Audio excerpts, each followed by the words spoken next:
You see that, guys? That's called a barber chair. That's what happens when you don't bore the center out. And I cut it. It got really windy, so I had to stop, and then the wind tipped it over, snapped it in half, and it landed in the neighbor's yard. But thankfully, no damage was done outside of the old ass rocking chair. But we're gonna take care of that for her. We're gonna compensate her with a new one of her choice at Home Depot or Lowe's. But yeah, that tree's gone tomorrow. And here's the barber chair. Echo CS590 Timberwolf. It gets the job done. I know there's gonna be some steel and Husqvarna people out there that'll give me shit for that, but good chainsaw.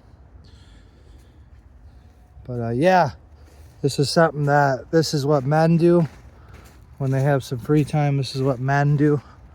Men cut trees, men stack logs, or at least throw them in a pile, right? That's all from one poplar cottonwood tree. Good little pile of tree there. So we're gonna let this dry out, and then we gotta cut that up, put that in the pile. But yeah, we're gonna let that dry up, and then get the open burn going. The open Burn-Ah-Thon, where we do a nice slow, controlled open burn, right? Or what do they call it? Campfire, bonfire, cooking fire, ground fire. I don't know. They got so many different terms. They can't figure it out themselves. It's whatever they want it to be. That's the law in Wayne. And don't you ask questions, peasant. Don't you dare ask questions. That's the law in Wayne. The law in Wayne is whatever we want it to be, whenever we want it to be. It depends on who you are, if we're friends with you or not. It depends on who calls, why they called, or, you know, just depends, right? That's the law in Wayne. Nothing's spelled out. It's by design, guys. You understand? It's by design, so they can rule by committee and let their friends get away with whatever they want and punish their enemies so swiftly and severely. It'd make you nauseous just thinking about it. But yeah, there's the cottonwood disaster. Last one I gotta get right there. And then this big one we're gonna leave for now. I think it's far enough out of the way, but it might have to trim that branch off, that low one, but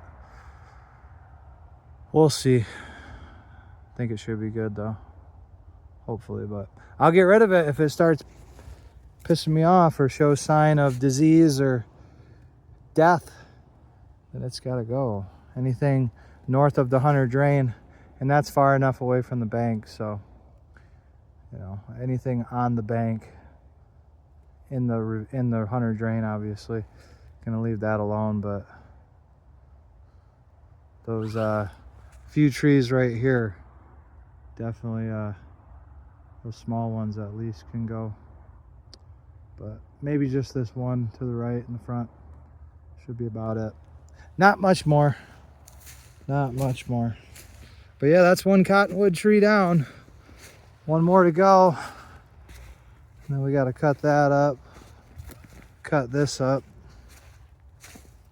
Make everything nice and pretty again, like the Wayne County Drain left it, or the Wayne County Drain Commission left it. So yeah, we're going to pull that out, cut that. And everything to the south of this Hunter Drain we're going to leave alone, let be natural, except for that broken branch. We have to move that. That's not Q. But yeah, anything in the Hunter Drain, obviously we're going to remove. Anything that's dead and dying south of the drain, or north of the drain rather. This is north of the drain. We're going to swiftly take care of, and it'll be all right. Cycle of life. Got a bird's nest in there, huh? Yeah, she's old poplar, old cottonwood, invasive, nasty tree. Need to get some tupelos and some other species out here, which we will. We'll have a great variety, more than just cottonwood trees. Good stuff though, guys. Wayne County Audit, Versace Vents, Devenson McFarland, your favorite, your one and only. And we will talk to you guys next time.